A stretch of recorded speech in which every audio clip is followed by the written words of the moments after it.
Good day to you, Jason here, Birchfield Family Farm, Oxford, Ohio. We're running grass-fed Red Devon cattle, St Croix sheep, chickens, and Idaho pasture pigs in a rotational grazing system here on the farm.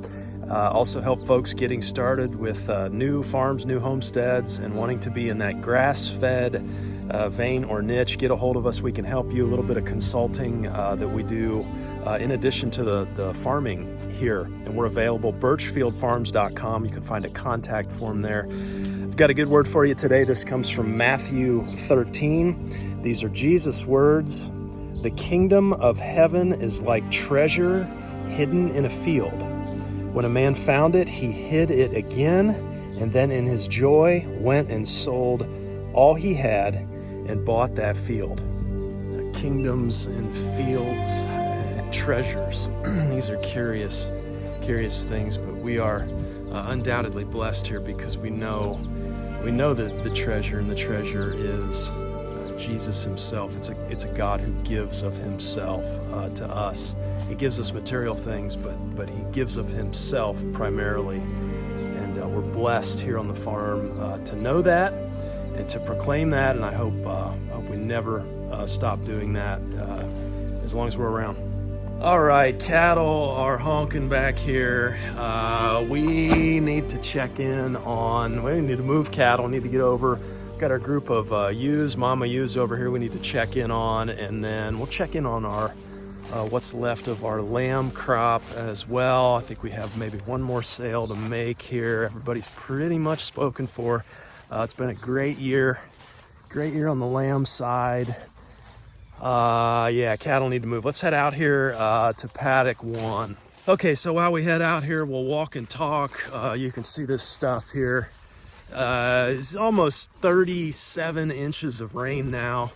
Total for the year as of January to now. Again, some years we don't even get that in the entire year.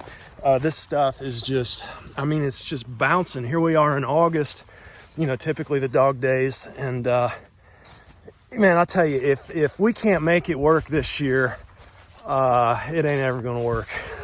It is just, it is really something. What a wonderful year for growing grass and feeding animals this year. Turn you around here. These guys are ready to go. Oh, been here a little over a day, probably a little bit too long because they're honking here this morning. Let's get this opened up, and Sammer should be up in the sky for us here. We'll get some shots, although, man, our walnut tree, look at this thing. Wow. Lots of shade out here. That's a good thing. Okay, Moes, you guys ready? Let's go. And you know what? I see, I think I actually, no, I did close that gate. We're good. Okay, Big Pat. There's M there. All the calves coming through. Getting so many of them, I'm losing track of the names here. There's Petey. He goes in the end of September, by the way. We are sold out of beef right now. I made an oopsie there and let that supply run out. And but he'll go in into September. They can get us in, and he's ready. A little bit, yeah. Got some fly pressure. This is nothing compared to what it normally is in a normal August around here.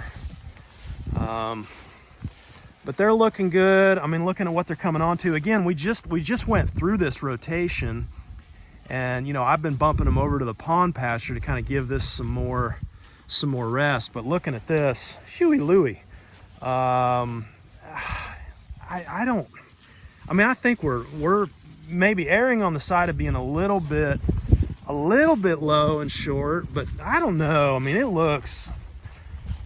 looks pretty good to me. I did see a pat that was a little stacked up over here, and we did stay a little too long. Look at this area here, of course, under the shade tree. This is where they come up for water. That pat there is just a little bit stacked, telling me probably stayed in there just a little too long. So it's good we're making a move here. We'll get the water moved over here, and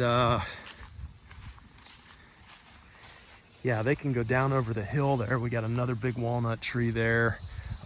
Stock density wise, we talked about this before, 11 11 head. We're probably close to 10,000 pounds, I would imagine. So we're getting that 40,000 pounds live weight per acre, which is around where we want to be. But I still have a few scragglers here. You know, there's a thistle there, and we did have that ironweed show up last year. You can see a few sprigs of ironweed out there.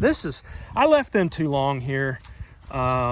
You know, because we came back with all the rain here. This will pop back pretty good since we've had all the moisture.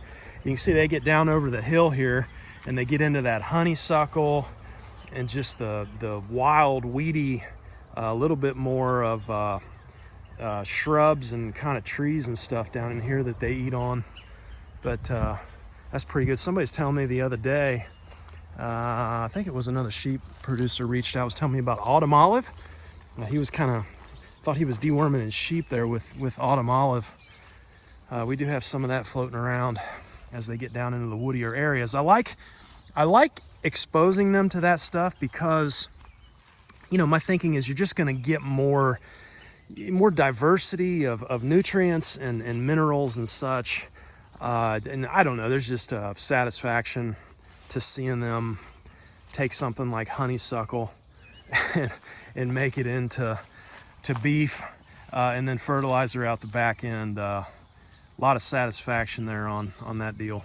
Okay, automatic water is hooked up and filling.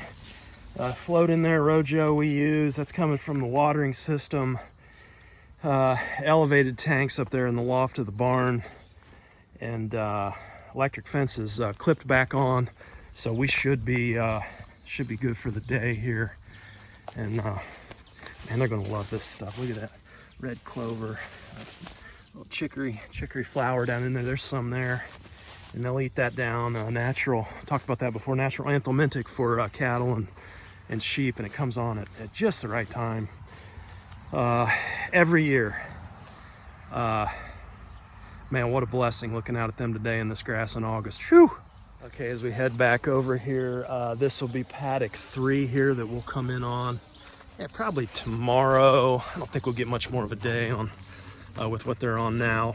As we head over here and take a look at the sheep, we'll walk and talk here. I wanted to talk about today 2 primary reasons when you fail to see animals thrive on a grass-fed system. What have we seen here? We're going to talk about those two primary reasons. Okay, we're walking out here into the windmill pasture, and you can see we have clipped this heavily.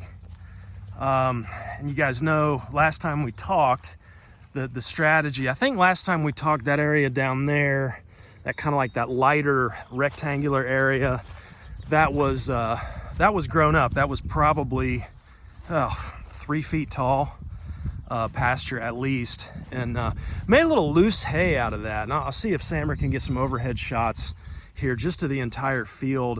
You know, just beyond that patch there, more towards that back tree line, there's I suppose an acre, maybe a little more, that we're doing our silage, our homemade haylage. I want to call it silage. It's really not silage, it's just hay. Hay is dried, okay, and we had somebody last on the channel asking about dry matter.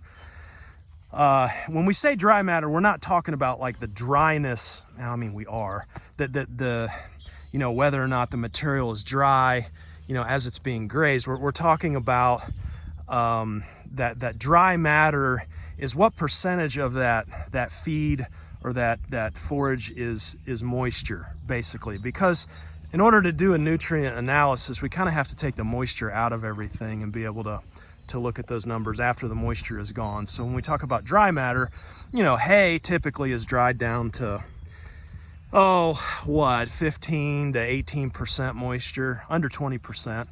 And then when we make our haylage, you know, that's just fresh cut grass. Okay, so it's probably 70%, 60 to 70% moisture, if not more, just depending on the stage that it's cut in. But the advantage there is the haylage is very high in nutrition. You know, we've had testing done and shared those results before, but I like to mix that haylage in with a little bit of, we just tried a little patch of loose hay here, and just using just a leaf vacuum on our mower to collect that. We knock it down, and then just chop it up with a mower, and then just pick that stuff up. You know, we need 3 or 4 days of dry weather, which is what we had. Basically, you know, we're not running a crimper, a disc binder, or a crimper or anything like that. So you need a few more days of dry weather, you know, to dry that out, and then we pick it up, and it's kind of a dusty mess. But we did quite a bit of loose hay, and we'll mix that with that haylage then come winter time, you know. And the advantage there, it's not baled up, so I don't have to break down the bales. It's just, you know, we pick up whatever number of pounds that we need and mix that in to our haylage, and, you know, kind of do a, I don't know, a little bit of a mixed ration there just to get the nutrition right. But I guess that kind of brings me to my first point as we look out over these ewes here.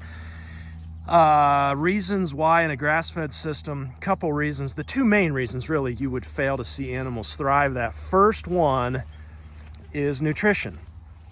And it's primarily a lack of nutrition. Now, looking out at these mamas, you know, we've got some mamas right now. You know, most of these ewes here are, you know, they're coming back. You know, they've been worn down. We just came through, you know, weaning and the selling of the lambs. So really the goal right now in this time of the year is to get them back. We need to get them back in really, really good condition, so that they breed back. Now, the advantage, you know, I don't run them super hard. We could do 3 lamb crops in 2 years. We could push hard for that. But you guys know, with grass-fed and minimal inputs, it's very important that we time up when we're lambing, okay? And not that we're lambing, you know, we're not lambing just as the grass gets green, but we want the grass green before we lamb. Because I'm not feeding grain, you know. We're trying to minimize the inputs as much as possible, and these sheep have been a great fit in this particular system, and especially with rotating and coming back onto the same ground several times in the same season or the same grazing season or year. Right, you need a sheep. And I guess that maybe kind of brings me to my second point. The second reason why you would fail to see grass-fed ruminant animals thrive, goes for both sheep and cattle, would be parasites. So those two areas there are paramount with grass-fed stock. Nutrition, getting your nutrition right, and parasites. And when you fail to see animals thrive, it's usually because of one of those two things. That's been our experience here. Okay, if you have other experience, or you want to, you know, add something to that or whatever, feel free, you know, drop a comment. But it's primarily nutrition and parasites. Now, one of the reasons we run the St Croix is because of that parasite resistance. You're going to have a smaller carcass weight in the St Croix. That's well known. Okay, but they have a higher level of parasite resistance, not parasite immune, but a higher level of parasite resistance than really any other breed that we have seen. And so that allows us in a rotational grazing system to be incredibly productive, because we can graze small acreage and we can come back onto that same acreage. You guys have maybe seen some of our other videos on our, you know, last year we were running all of these animals on 5 acres. We've had people show up here to the farm. Hey, were you really doing all that on 5? Yep. We were really doing all that on 5 acres. We rented all of this ground to another local farmer, and this year decided to pull away from that because we had enough animals that we could justify just running our stock on the farm. And so, you know, we've been able to keep these guys rotating, but this is, you know, I would say probably our 3rd or 4th time on this same ground here in this season. And you go doing that with any other breed, especially as you come into the fall, and you're going to start to see some parasite load and some pressure. And you really, you know, with the other breeds, a lot of times you need to have a deworming schedule and a program, and it usually involves chemical dewormer. And I'm not messing with that.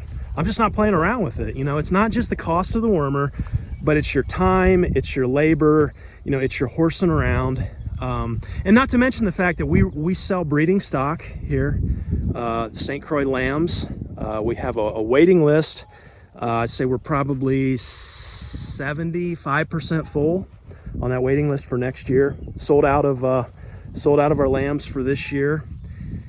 You can contact me through the website to get more information on our stock here and getting signed up for next year. But I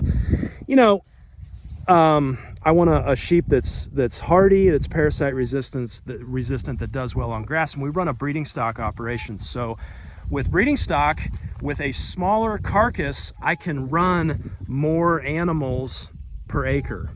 Okay, and I can run more ewes per acre than your Katahdin or your Dorpers or the heavier breeds. Okay, and not to mention the fact that there's no horsing around with worming, labor, chemical, any of that. And I'll tell you, I mean, I was just had the vet out. We sell to numerous different states. We have people coming in from out of state for our stock, and in order to make a legal sale, I have to have the vet here to do something called a health inspection. If you're going to cross state lines, you need a scrapey flock tag number, blah, blah, blah, USDA, saving us all from, whatever. I won't get into that. But the vet was here, and we were just having a conversation and talking, and he was telling us, it's getting harder and harder for him to stock the medications. Specifically, I think he was referring to the penicillin and the antibiotics and such. But what, if you're building on a faulty foundation, in my opinion, that relies on these drugs in order to keep your flock and your stock functioning, at a baseline level, is a heavier carcass weight really going to do you much good? When you can't get the chemicals that you need to keep it all going. I don't know. I'm asking the question. Okay. Don't know. That's a question every producer has to ask for themselves. But I'm willing to take a lighter carcass weight to run more ewes, more lambs on the same ground, and not to have to mess with the chemicals. And it's worked out for us. These sheep are a joy to run.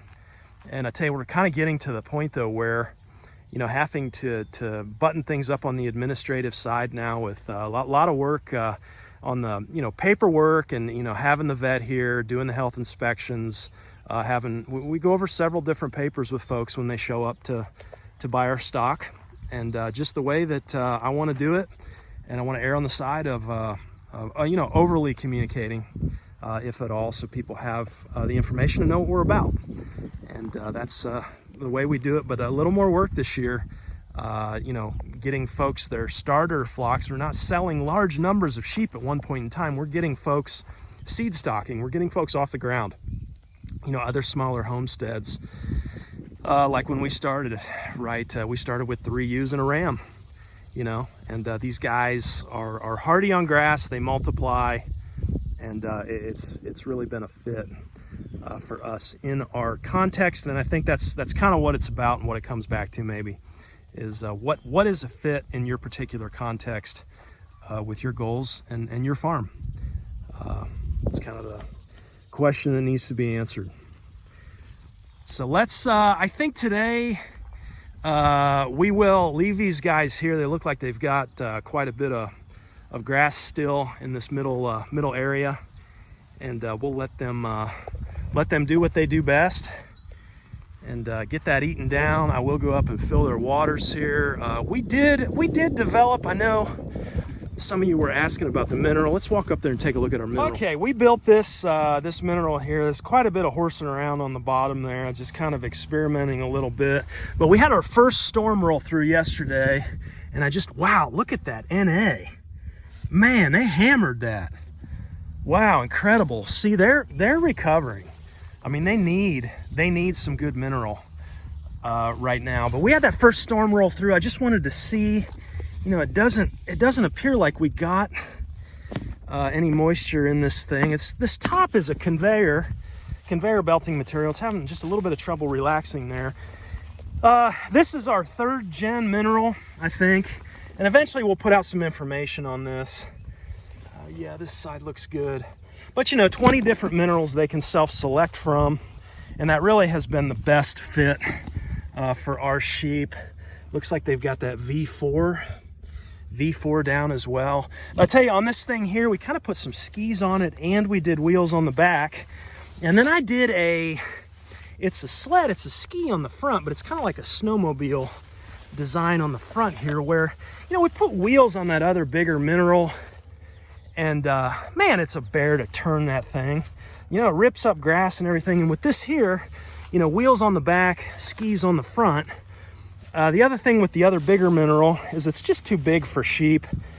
And the bulls on that other mineral will push that thing, and they've pushed that into the Electronet before. And I thought, you know, with this design, we can actually come out, we can turn this front, you know, and you can just leave it, right? And it's not, they can push on it, they itch on it, they do whatever, and it's not going anywhere. But then when you want to move, you know, just pull these skis back to the front. And I think we've got this sized correctly. I think we're going to do plans on this thing eventually. This is my 3rd generation, and yeah, I'm pretty happy with the way this turned out. It's just an Acme threaded rod and a thrust bearing that we put through there, and I don't know, it's held up pretty well so far. It's pretty stout, but need a little more time to test this before I'm comfortable really putting something out there. So we'll let you know on that. Okay, I'm thinking about changing this up here. I know we said we weren't going to move sheep, but I've got this little area here. And again, back to what we're doing with the pasture. You know, what's mowed there, we're doing all this, we're coming behind the sheep and mowing and clipping because we're trying to stockpile graze all this in the wintertime, and at the very least reduce a bunch of our hay consumption, if not eliminate. I don't know that we can do that. We're going to try it though, both cattle and sheep. But I got this really weird area here. Neighbor's property there doing the field corn, obviously. That's our fence row, fence line. And then we've got our paddocks over here, and you can see the difference. So we've got this odd little section here when we used to rent ground. The farmer that rented the ground would run his cattle on the neighbor's property, and so we allowed them a little access way. Well, that's no longer in the cards here, so we've got this odd little area here now where we've got, this would be, what is this, paddock 9 here. And so looking down this fence row, I'm thinking we need to clip this anyway for stockpile. I'm not going to get more than probably a day with those 40, I think there's 41 ewes in here. What do you think? You think we ought to run them over? Yeah? Maybe two nets to net them in there. All right, let's do it. Talk me into it. All right, so let's go ahead on these guys there on the side of Animal Performance here and get them on the move. Come on, sheeps. We're gonna, no, well, I just ran them the wrong way. No, stay up there. Yep. Got the girls helping me out. Sam's in the sky there. We'll get you some overhead shots. Again, we're heading back on that corner over that way. It's like they know where they're going. Yeah, I'm okay with not going too quick here, okay? Kind of just keep them moving in that general direction.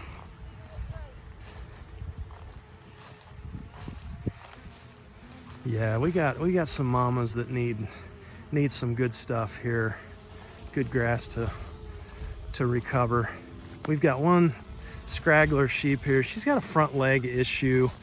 That was before we were running our free choice mineral.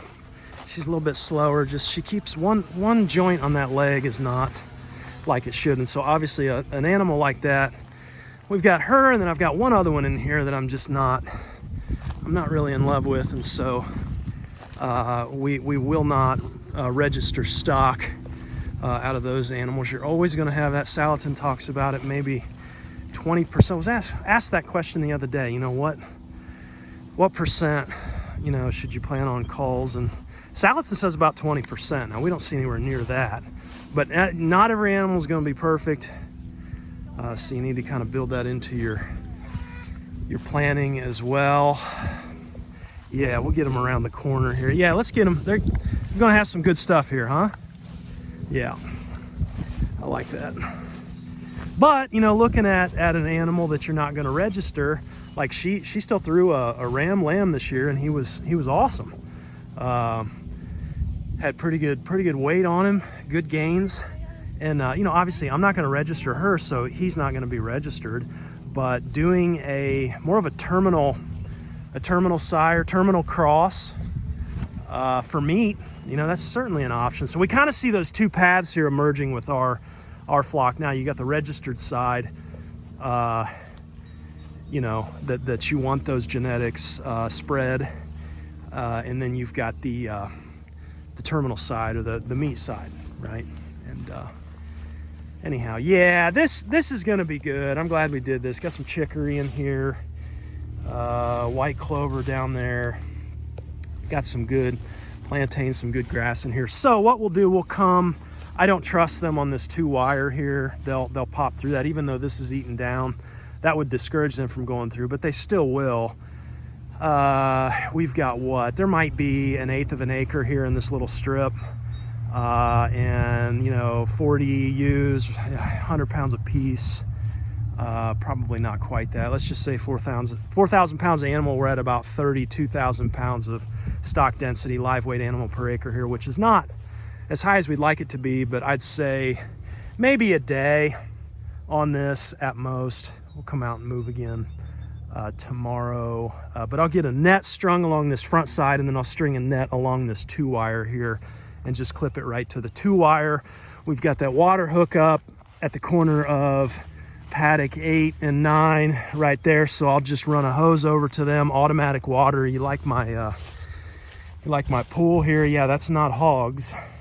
That was that's what you get when you run multiple bulls out of different farms, and they fight at the fence line, right? It's like you know, two grumpy dudes jawing at each other, you know, and then you take them out of the fence line and they do nothing. You just look at each other. No, that's not really actually what happens with the bulls. They will fight if they get out, but a lot of dirt kicking. Glad those days are gone. Okay, yeah, look at these guys back in here, just getting it done. That good stuff, sweetie? Yeah, that looks like, don't mistake ragweed. I believe that's ragweed. Don't mistake that for poison hemlock. This ragweed is very high in protein. They'll eat that. Obviously red clover, chicory, and some whiter flowers. Looks like a little Queen Anne's lace back here too. You can easily mistake that for poison hemlock, but it's not. It looks like some little locust trees there. Somebody was telling me on the channel the other day, looking at a locust tree is like a giant legume. I thought that was an interesting way of seeing it. Just really good for the animals. You got those pods, you know, that they put off, I think, especially the honey locust. I think there's some thornless varieties of those. We got the ones with the thorns on them around here. But I think that was another comment, right? That the thorns are only up as high as the bigger animals would have grown to back in the day. Kind of an interesting observation. Okay, I got Sam coming out here with the 300. We'll pull that mineral over, show you how that works. But I guess what I'm saying here on the breeding side is don't underestimate that time that it takes to, you know, you want to spend some time with your customers. You want to make sure nobody's leaving here without having a basic understanding of how to raise these animals, because that's part of our vision. You know, I can only do so much here as one seed stock producer, but if I can get my good stock out all over this country, and I have people raising these up and producing these and registering these and selling these, then we've got our stock that becomes your stock. We've got those good genetics though, all over. Much faster multiplication and a much faster shift in the ag paradigm. And it'll happen. So let's say breeding stock isn't a fit for you. You know, what's the other option with these sheep? Well, it's the original reason we got into them to begin with back in 2018, and that is as a homestead, homegrown source of probably honestly probably the most nutritious meat that you could make on planet Earth. So high in omega-3s that it's called land salmon. This meat has, St. Croix meat has won taste tests. Very mild mannered because it's a hair sheep, not a wool. So you don't have the lanolin, you don't have that sheepy taste to the meat. We have yet to do any meat. You know, we joke with people when they're here, they ask us about it. And they're like, you know what? Every sheep that we produced has sold just about. We've got a few calls that are on the meat side, so we'll get there eventually. But the majority of our stock are selling as breeders, which I am fine with. But, you know, looking over at that other side, I think about things like, and this is a whole nother video here, guys, but what about just a standard 5-acre lot, 330 feet by 660? Break that baby up into 36 paddocks, 4.5 acres in the back. Put your ½ acre up front for your house and your garden, and then develop an intentional rotational grazing system. You know, we design those systems for the fall. So have 36 paddocks and rotate enough for the fall. And then in the spring, you don't need to rotate all the way through them. You can harvest some haylage off those paddocks you're not using for your winter feed. At some point in time, we'll sit down and pencil out that whole entire system. Maybe a little mini course on it or something like that in the future. I don't know. Tell me if it's interesting. I still owe you guys a video on the haylage in the back, and we'll get to that. We got some of that put up, but we got some more to do. So that's in the cards. Anyhow, let's head over here and check in on the remaining. I think there's maybe 4 lambs left. Let's go take a peek. Okay, look at these guys. They're in 7th heaven out here. All this chicory, all this stuff to eat, man. They're just loving life. So yeah, four head left.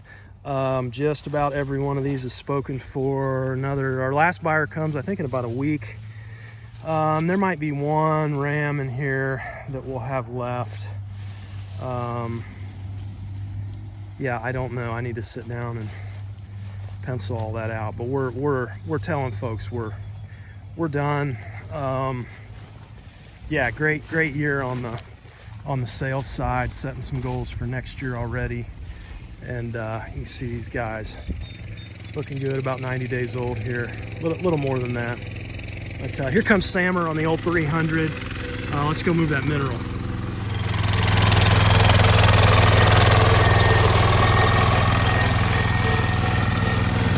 The thing is rough, but we love it. I was telling somebody the other day, I said, you know, we found these things pretty much in a junk heap, and Sam got them going. We got another one. Where could you find a 50-year, that thing's from the 1970s, where could you find a 50-year-old mower, a little tractor that would still run like it does now? They call this one, Sarah named him Frog and Toad. Toad's got the little headlights up front there, you know. Now, it's from the 1970s. You know, they don't make them like they used to, huh?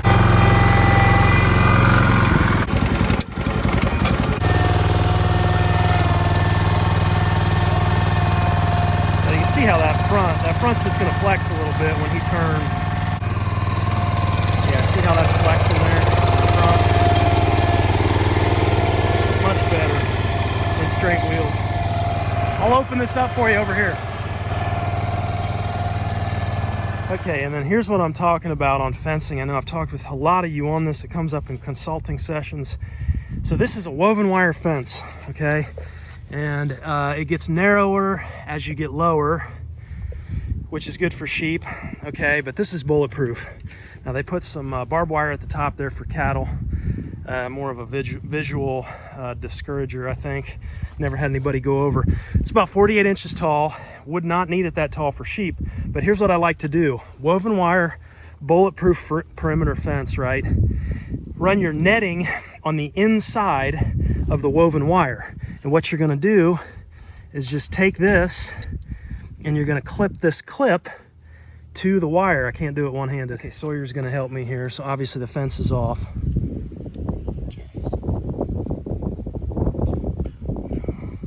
We had to bend that little tab back. It was a little tight. There we go. Clipped it right on there.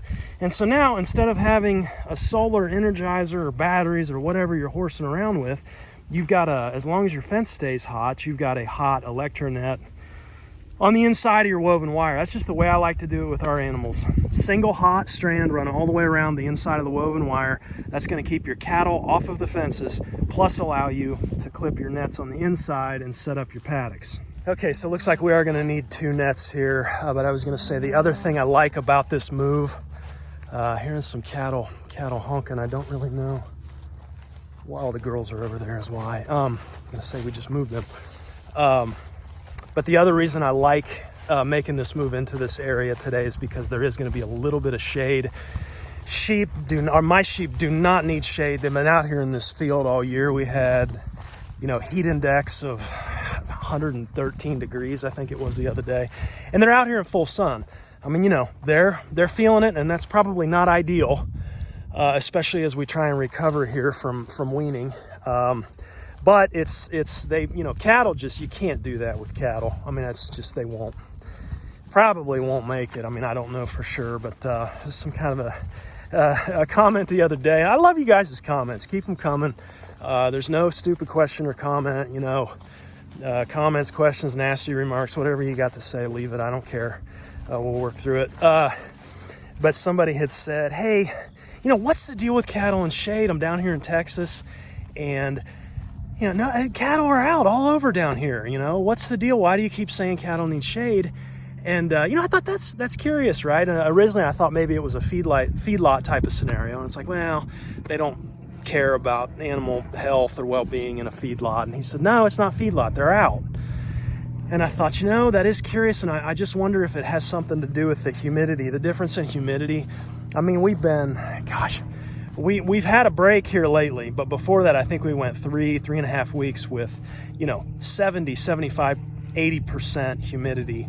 And you combine that with temps up over, 90 degrees, and that's dangerous for cattle. And I just wonder if maybe you've got a hotter, drier heat down there in Texas. I don't know. You're doing cattle in Texas, your longhorns down there weigh in.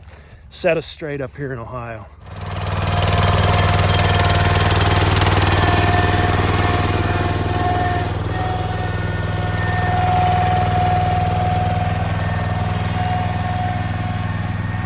That's one of the other little tricks we've learned here on these hookups, this water system, right, that's coming from our elevated tanks. And it's just that you clip in down here. So when you push down, see, you get the water that comes out. And so this riser here, actually, I see some spideys down in there.